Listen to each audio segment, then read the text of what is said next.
The stars were silent as the human ship Horizon moved through empty space. Captain Junho stood on the bridge, his dark eyes fixed on the main screen. His crew worked quietly around him, the soft peeps of machines filling the air. "Captain, we're picking up something strange," said Officer Min, her fingers moving quickly over her screen. "It's a ship, but it's not one of ours." Junho walked to her station. "Show me." The screen lit up with an image of a strange vessel.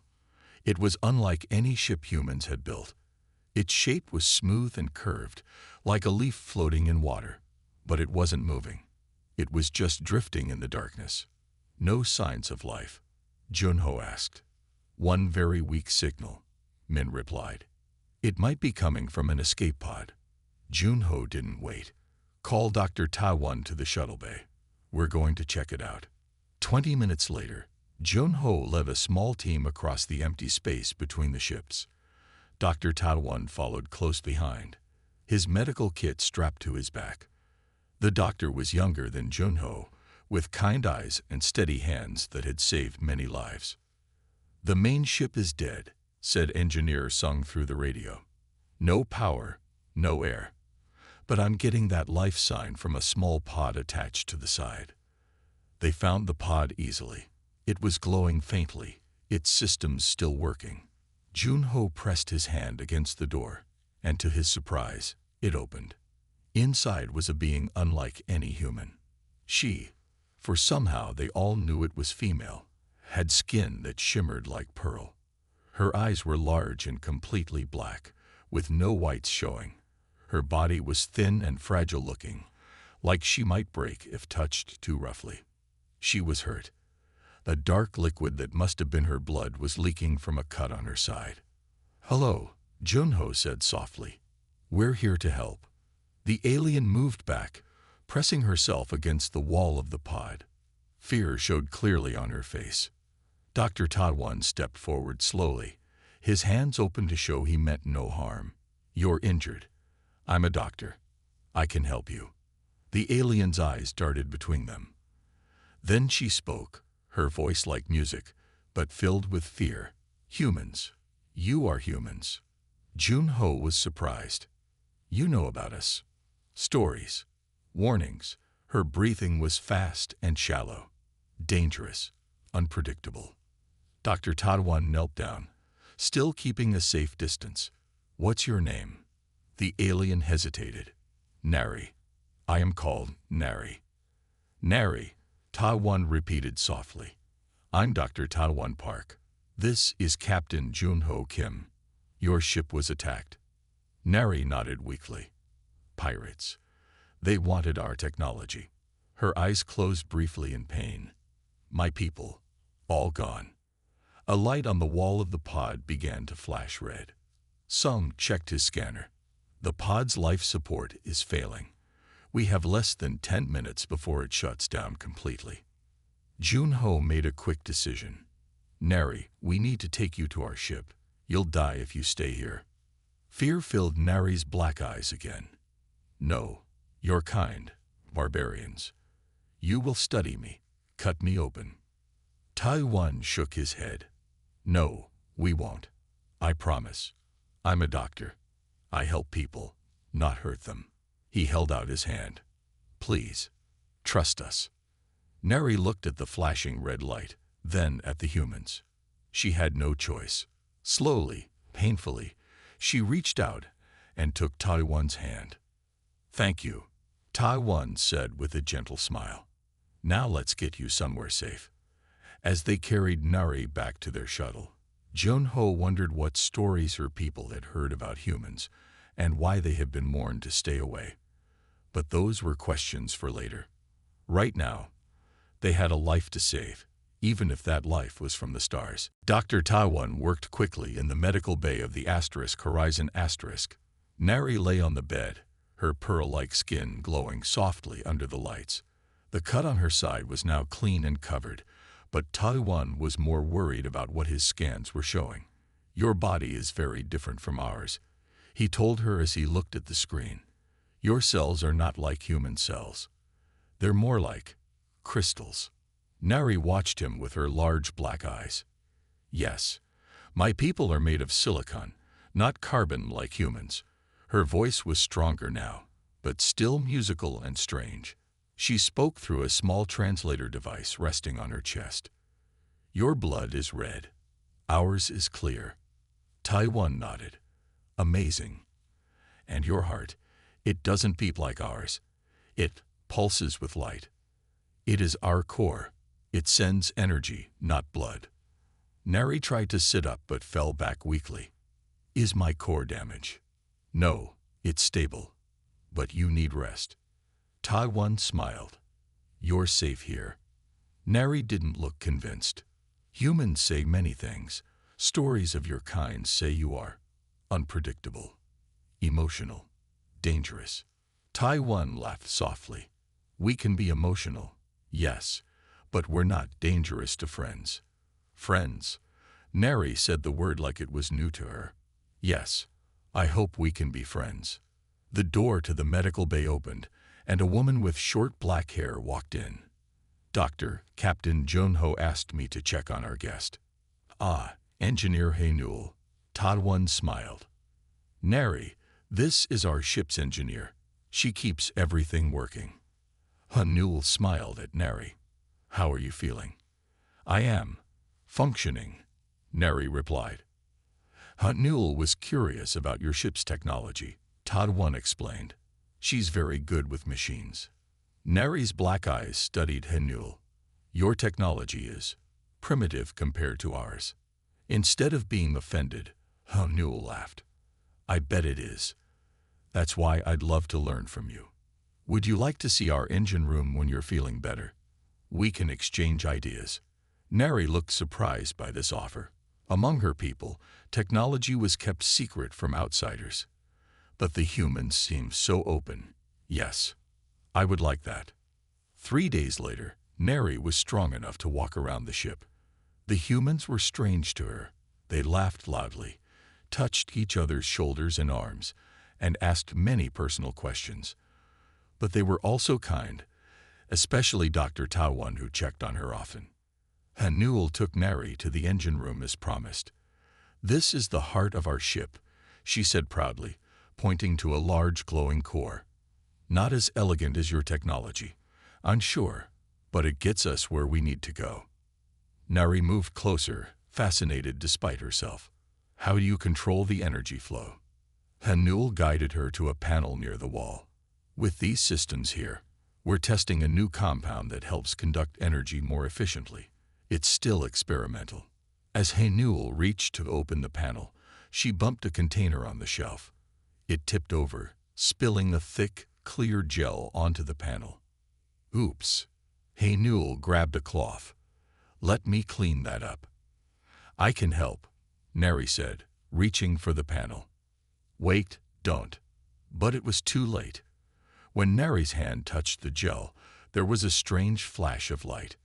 Nari cried out, a high musical sound of pain. The gel began to glow where it touched her skin. And then, to both their horror, it hardened instantly, binding Nari's hand to the panel. Don't move, Hainul shouted, pressing an emergency button on the wall. Taiwan, we need help in the engine room now. Nari stared at her arm, now fused to the human technology. Among her people, there would be only one solution for such a terrible accident. Fear filled her eyes as she looked at Hainul. You will have to cut it off, she whispered. My arm is lost. Alarms rang through the ship as Dr. Taiwan rushed into the engine room. He found Nari standing very still, her arms stuck to the panel. Engineer Hainul's face was pale with worry. What happened? Taiwan asked, quickly opening his medical kit. The experimental gel spilled, Hainul explained quickly. When Nari touched it, there was a reaction. I've never seen anything like it. Taiwan examined Nari's arm carefully. The clear gel had hardened into a solid mass, fixing her delicate arm to the metal panel. Worse, the reaction was spreading slowly up her arm, inch by inch. Does it hurt? He asked Nari. Yes, it burns. Nari's voice was calm, but her large black eyes showed her fear. You must cut off my arm now, before the reaction spreads further. Taiwan looked shocked. Cut it off? No, we need to find a way to dissolve this bond. In my culture, when a limb is compromised, we remove it, Nari explained. It is the most efficient solution. Captain Junho arrived, taking in the scene with worried eyes. How bad is it, Doctor? Taiwan turned to him. The gel has bonded with her silicon-based tissue. It's creating a fusion between her arm and our technology. Hamnul looked at her scanner. The molecular structure is changing by the minute. If it reaches her shoulder, Nari interrupted, then it might affect my core. That is why amputation is the logical choice. My people can live with one arm. The humans exchanged looks. Junho spoke first. Doctor, is amputation our only option? No, Taiwan said firmly. Absolutely not. I won't cut off her arm unless there is truly no other choice. Nari stared at him, confused. Why risk more harm? This is inefficient. Because on Earth, we don't give up on saving limbs unless we've tried everything else. Taiwan explained gently. Arms aren't just parts to us. They're important. Hanul nodded. We can find a solution. The gel was designed to conduct energy, not to bond permanently. Taiwan carefully injected something around the edge of the hardened gel. This will stop the pain for now, he told Nari, and maybe slow the reaction. Nari watched him work, not understanding these humans. In her world, the needs of the many outweighed the needs of one arm. It wasn't logical to risk more damage for something that could be replaced. How long do we have? Junho asked. Taiwan checked his scanner. At the current rate of spread, 12 hours before it reaches her shoulder, maybe less. Then we have 12 hours to find a solution, Junho said. He turned to Haenul. Get your best people on this. I want every scientist and engineer working on how to separate her from that panel without cutting her arm off. Yes, Captain, Haenul said, already moving to the communications panel. And you, Junho said to Taiwan, do whatever you can to slow this down. Taiwan nodded. I'll need to bring equipment here. We can't move her. Do it, Junho ordered. Then he looked at Nari, his eyes kind but serious. We will fix this. I promise you. Nari didn't understand. Why were these humans trying so hard to save one arm? Why make such promises that might be impossible to keep? Captain, she said softly, in my culture, we accept what cannot be changed. This arm is already lost. Your doctor should prepare for amputation. Junho smiled slightly. But that's the thing about humans, Nari. We don't easily accept that anything cannot be changed. He put a gentle hand on her free shoulder. And we're about to show you just how stubborn we can be. As Junho left to make arrangements, Nari watched Taiwan continue to work around her fused arm. His face showed deep concentration, not defeat. These humans were strange indeed. They were facing what seemed to be an impossible problem, yet none of them had given up. For the first time, Nari wondered if the stories about humans might be missing something important. The engine room had changed. Now it looked more like a lab. Tables filled with equipment surrounded Nari, who still stood with her arm fused to the panel. Dr. Taiwan had set up monitors to watch her vital signs. Engineer Haenul had brought in scanners to study the chemical reaction. We're changing course, Captain Junho announced as he entered the room. There's a research station 3 hours away. They have better equipment and more scientists. 3 hours, Taiwan said with a nod. That still gives us 9 hours before the reaction reaches her shoulder. Science officer Jin Su walked in, carrying a case of small bottles. His round glasses slipped down his nose as he set the case on a table. I've brought every chemical compound we have that might dissolve this bond. Nari watched them all with growing confusion. So many humans were now working to save her arm. On her world, one doctor would be preparing for a quick amputation, while others went back to their regular work. But here, everyone seemed focused on helping her. "Let's try this one first," Jin Su said, filling a small syringe with blue liquid. "It breaks down similar compounds in our lab tests." Taiwan nodded. "Neri, we're going to try to dissolve the bond. This might feel strange." Jin Su carefully applied a drop of the blue liquid to the edge of the fused area. They all watched closely.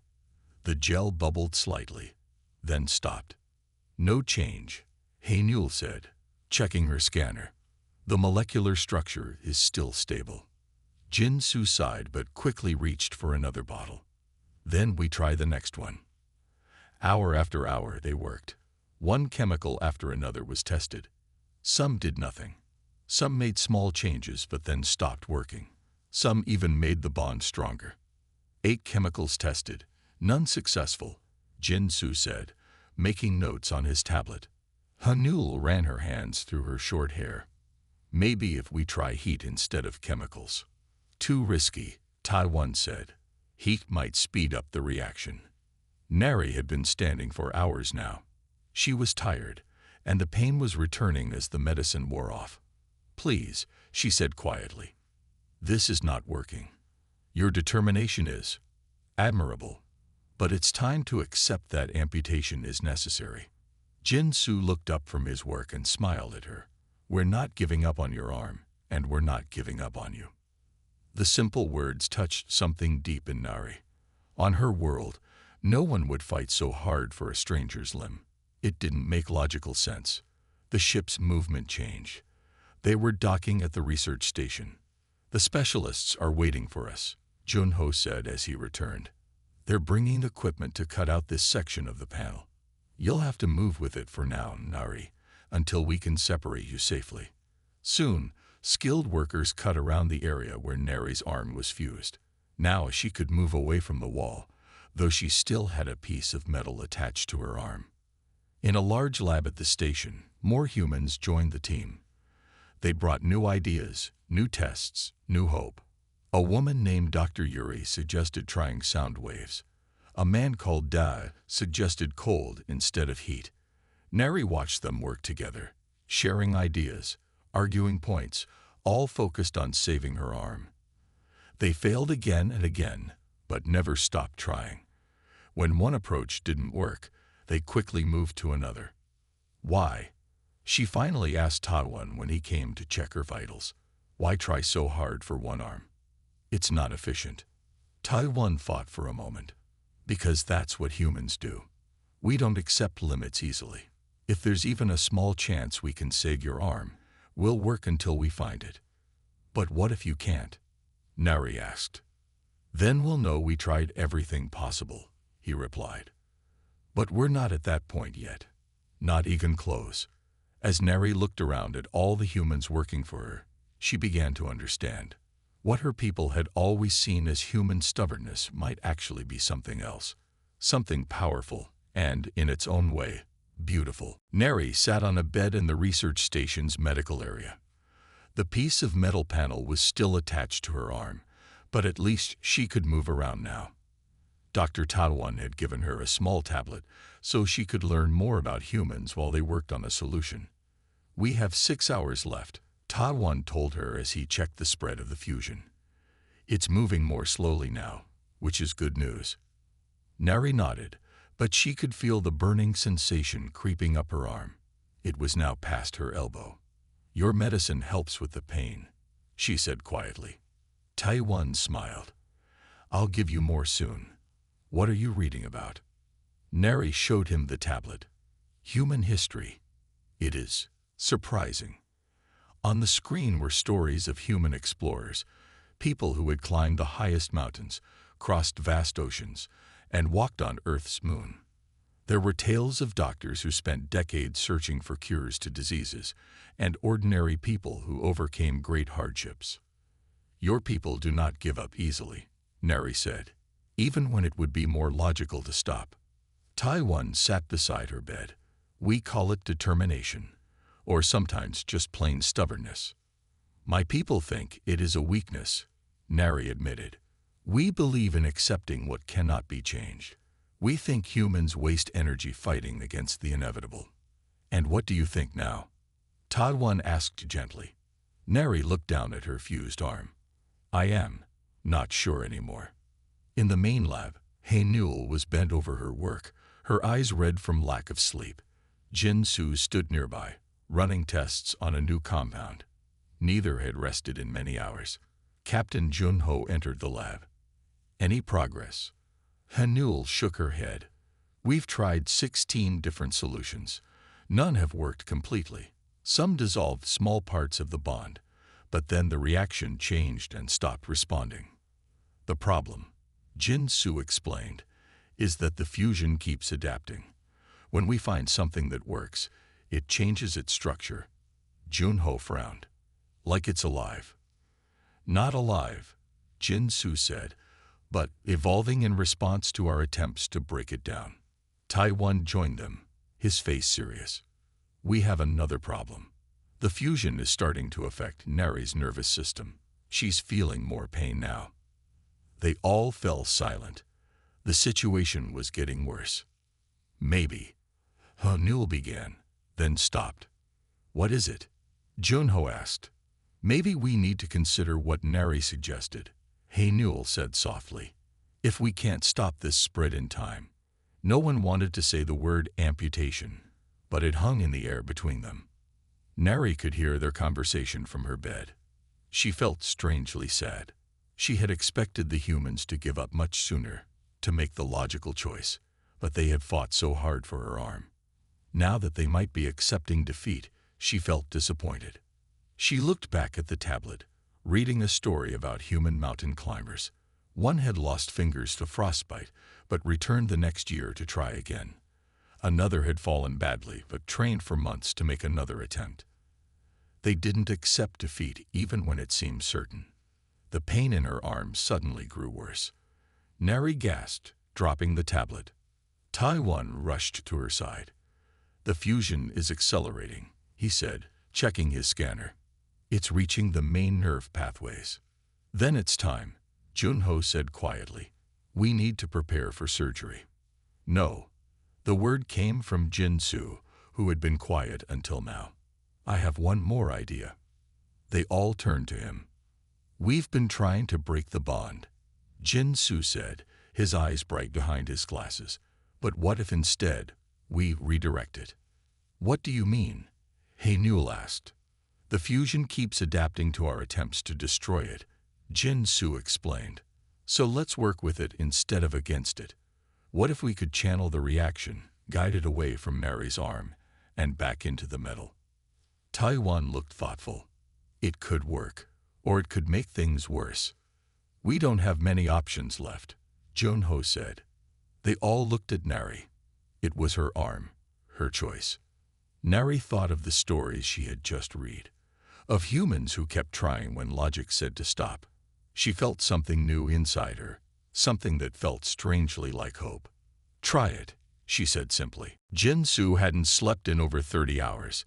His eyes were red, and his hand shook slightly as he mixed chemicals in a small glass container.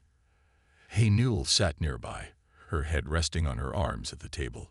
She had fallen asleep while waiting for test results.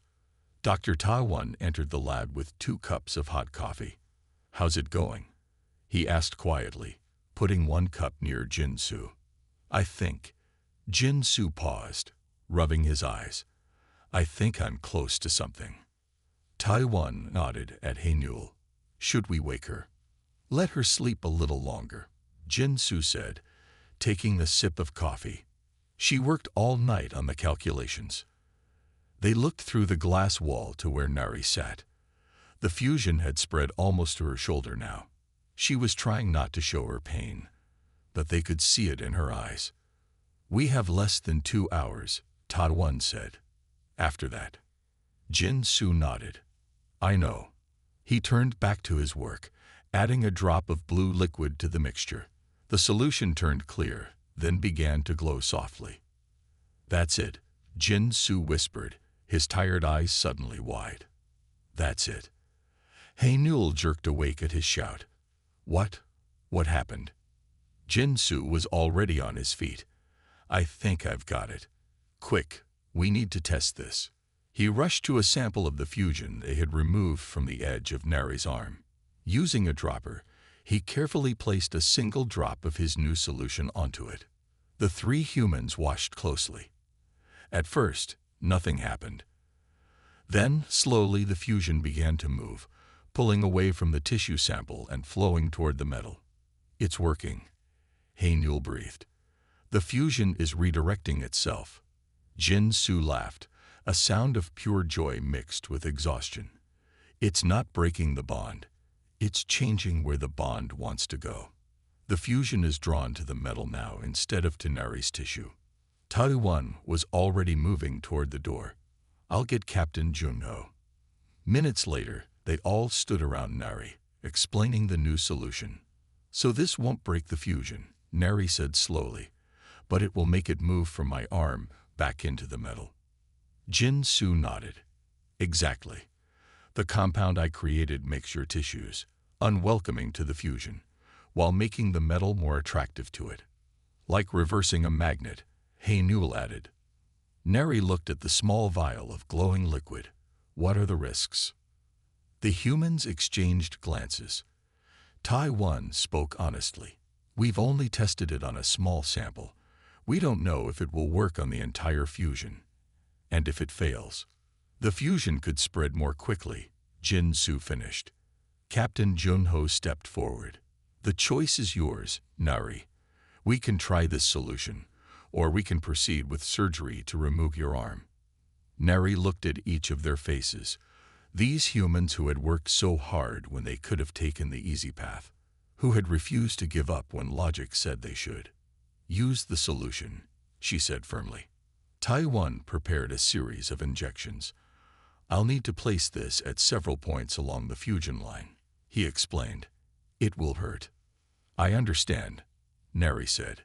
As Taiwan worked, Jin-Soo and Haenul set up monitors to track the reaction. Captain Junho stood nearby, his face calm but his hands tightly clasped behind his back. First injection, Taiwan said, carefully pushing the needle into Nari's arm near the fusion line. The pain was sharp, and Nari gasped, but she didn't move. Second injection, Taiwan continued, moving up her arm. After the fifth and final injection, they all stepped back. Nothing seemed to happen at first. How long should it take? Junho asked quietly. I don't know, Jin-Soo admitted. The sample reacted almost immediately, but a soft glow began to spread along the line where Nari's skin met the metal. The fusion was responding. It's working, Haenul said, watching her scanner. The molecular structure is shifting. Then Nari cried out in pain. The glow was growing brighter, hotter. The monitors began to beep rapidly. Her vitals are spiking, Taiwan said urgently. Something's wrong. The glow turned from soft blue to angry red. Nari's arm began to shake. Stop it, Junho ordered. We need to stop the reaction. Jin-Soo shook his head, his face pale. I don't know how. Chaos filled the room. Nari's arm glowed bright red where it met the metal. Her face was twisted in pain. Alarms from the monitors rang loudly. Dr. Taiwan moved quickly, checking her vital signs. Her energy core is destabilizing, he said, his voice urgent but steady.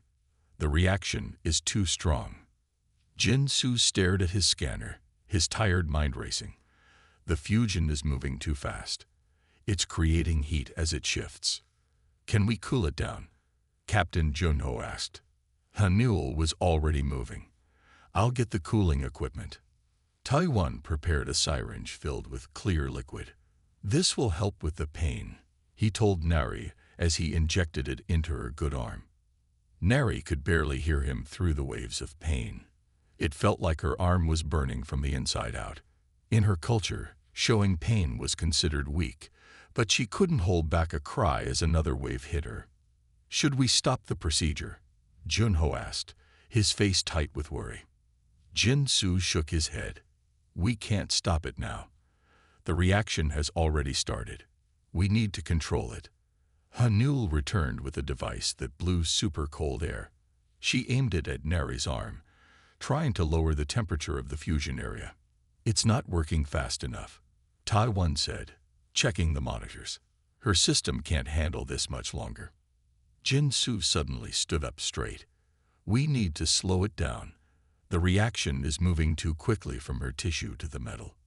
"How do we slow it?" Junho demanded. Jin Su looked around wildly, then grabbed another chemical from his workbench. "This should create a barrier, make the process more gradual." "Are you sure?" Taiwan asked. "We haven't tested that." "We have no choice," Jin Su said.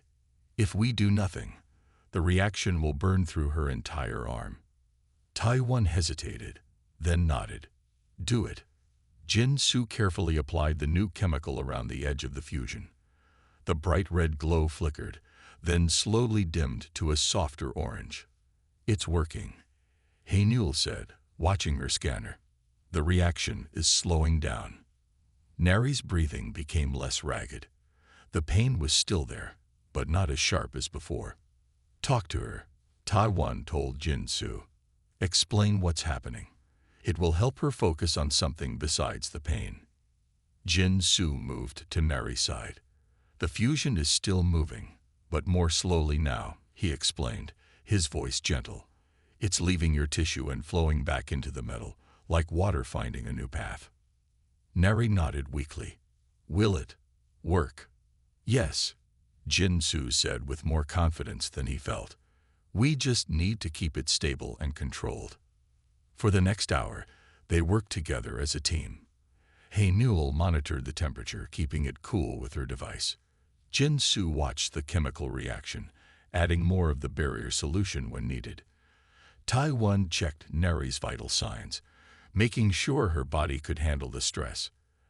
And through it all, Captain Junho stayed by Neri's side, holding her good hand, telling her stories about Earth to distract her from the pain. "The procedure should have been completed by now," Taiwan said quietly to Jin Su. "Why is it taking so long?" Jin Su checked his data. "The fusion is deeper than we thought. It's bonded to her nerve pathways. If we rush it, she could lose feeling in her arm forever," Taiwan realized. "More than that," Jin Su said. "It could damage her core system." Another hour passed. The team grew more tired. Mistakes became more likely. But none of them stopped working, not even for a moment. The fusion had now retreated halfway down Neri's arm. The glow was yellow now, less angry than before. "It's working," Hanul said, smiling for the first time in hours. "The fusion is definitely moving back toward the metal." Then suddenly, the main lights in the lab went out. The backup power came on immediately, but Hanul's cooling device stopped working. "Power surge," someone shouted from the hallway. "The reaction is speeding up again," Jin Su warned as the glow turned orange once more, without the cooling. "Neri's vitals are spiking," Taiwan cut in, his voice sharp. "We need to stop now, or she cooled." "No." Neri's voice was weak but clear. "Don't stop." All the humans looked at her in surprise. "It could kill you," Taiwan said gently. Neri's black eyes fixed on his. "You didn't give up on me. I won't give up either." Neri opened her eyes slowly. The room was quiet and dim. She was lying in a bed, soft blankets covering her. For a moment, she was confused. Then she remembered the procedure, the pain, the darkness. Her arm. She quickly looked down at her right side, expecting to see nothing. Instead, her arm was there, wrapped in a soft white bandage. It was freed from the metal panel. The fusion was gone. "It worked," came a tired voice from beside her bed. Dr. Taiwan sat in a chair nearby. He looked exhausted, with dark circles under his eyes and wrinkled clothes, but he was smiling. "My arm," Neri whispered. "You saved it." Taiwan nodded. "It wasn't easy. After the power went out, we had to finish the procedure using emergency equipment. Jin Su had to mix the chemicals by hand. Newell created a cooling system using ice and fans. How long was I unconscious? Nari asked. Almost 2 days, Tadwan said. Your body needed time to recover from the shock. Nari tried to move her fingers. They responded, but slowly and with some pain. Will I have full use of my arm again? She asked. With time and therapy, yes, Tadwan said. The nerve pathways were damaged, but not destroyed. Your people heal faster than humans, which helps. The door opened, and Captain Junho entered, followed by Newell and Jinsu. They all looked tired but happy. Our patient is awake, Junho said with a warm smile. How do you feel, Nari? Strange, she admitted. On my world, I would be learning to live with one arm now. Instead, I must learn to thank humans for their stubbornness. They all laughed at that. I brought you something, Jinsu said, placing a small clear container on her bedside table. Inside was a piece of the fusion, a crystal-like material that glowed softly. A souvenir. We've never seen anything like it. The combination of our technology and your biology created something entirely new. Nari looked at it with wonder. A symbol of connection between our worlds. Speaking of connection, Newell said, we received a message from an Eltian ship. They picked up your distress signal and have been searching for you. They'll be here in about 3 weeks. Nari felt a mix of emotions at this news. Joy at knowing she would see her people again. But also, sadness at the thought of leaving these humans who had fought so hard to save her arm. 3 weeks is good, Tadwan said. That gives us time for your therapy. Starting tomorrow, we'll begin exercises to strengthen your arm and improve movement. Over the next days, Nari worked with Tadwan for hours each day. The exercises were simple at first, moving her fingers, then her wrist, then her whole arm. It hurt sometimes, but she never complained. She had seen how humans pushed through pain to reach their goals. She could do the same. In the evenings, the others would visit. Jinsu taught her to play simple card games to improve her finger dexterity. Newell showed her how to use tools with her healing hand. Captain Junho brought her books about Earth and sat with her, answering her many questions. Your people believe we're barbarians, Junho said one evening. What will you tell them about us now? Nari looked down at her arm, then back at the human captain. I will tell them that humans are indeed stubborn and emotional. But I will also tell them that these are not weaknesses as we thought, but strengths. She flexed her fingers, feeling the smooth movement that improved each day. I will tell them that humans don't give up, not on problems, not on each other, and not on strangers from the stars. And that is a kind of power my people have never understood. Junho smiled. And will they listen? Some will, Nari said. And for those who don't, I have proof. She raised her healed arm, whole and working because humans had refused to accept what seemed inevitable. As the humans left her to rest, Nari thought about how differently things would have been on her world. An efficient amputation, a quick recovery, a simple solution. But she would have lost something precious, not just her arm, but the chance to understand these remarkable beings who refused to accept limits. And she realized that she had changed. She no longer found their determination illogical. She found it beautiful. 3 months had passed since Nari returned to her homeworld. The great crystal buildings of the Eltian capital sparkled in the light of their twin suns as she walked toward the High Council chamber. Her steps were firm and confident. The arm that humans had saved now moved as smoothly as it had before the accident. Today was important. Today, the council would vote on a formal alliance with Earth. Nari wore her official robes, marking her new position as ambassador to humans. On her wrist, she wore a small bracelet made from a piece of the fusion material, a gift from Jinsu before she left. It glowed softly against her pearlescent skin, a constant reminder of what humans had done for her.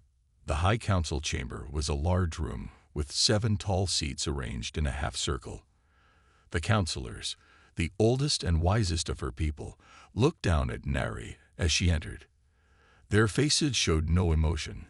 That was the Elshian way. Feelings were private things, not to be displayed publicly. "Ambassador Nari," said Head Counselor Tane, "you have called for this vote. The Council has read your reports about humans.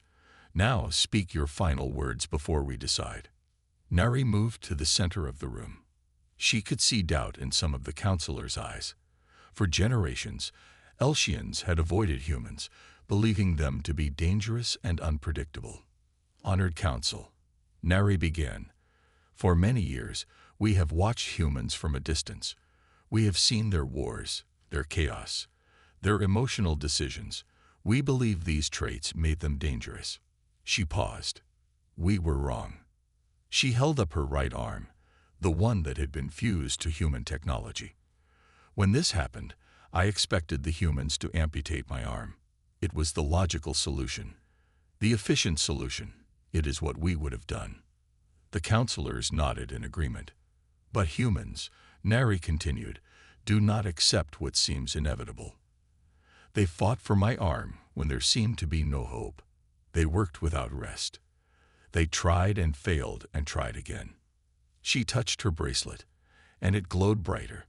"What we see as chaos, they see as possibility. What we accept as fate, they see as a challenge." A door opened at the back of the chamber. All heads turned as a group of humans entered. Captain Junho led the way, followed by Dr. Tawan, Engineer Hainul, and Science Officer Jin Su.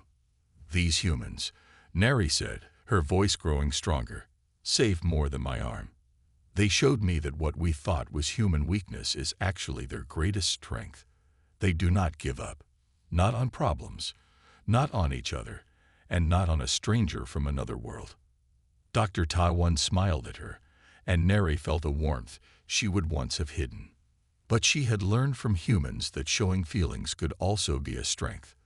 "The universe is vast and often dangerous," she told the council. "We have survived by being careful, by making logical choices, by avoiding risk. Humans have survived by facing challenges, by taking risks, by refusing to accept defeat." She looked at her human friends, then back at the counselors. "Imagine what we could accomplish together. Our wisdom and their determination, our technology and their creativity. Apart, we are strong in different ways. Together, we could be something greater than either of us alone." The council chamber fell silent. Then, one by one, the counselors pressed the crystal buttons on their seats. A large screen showed their votes. 6 lights turned green. 1 remained red.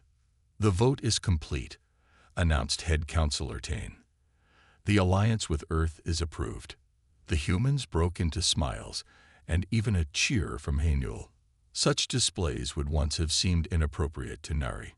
Now she understood they were expressions of joy that didn't need to be hidden. Later, as they celebrated together, Dr. Taiwan approached Nari. "Your arm is fully healed," he said, examining it with professional pride. "Yes," Nari said, "but much more has healed than just my arm." She looked around at the humans and Elshians talking together, beginning to bridge the gap between their very different cultures.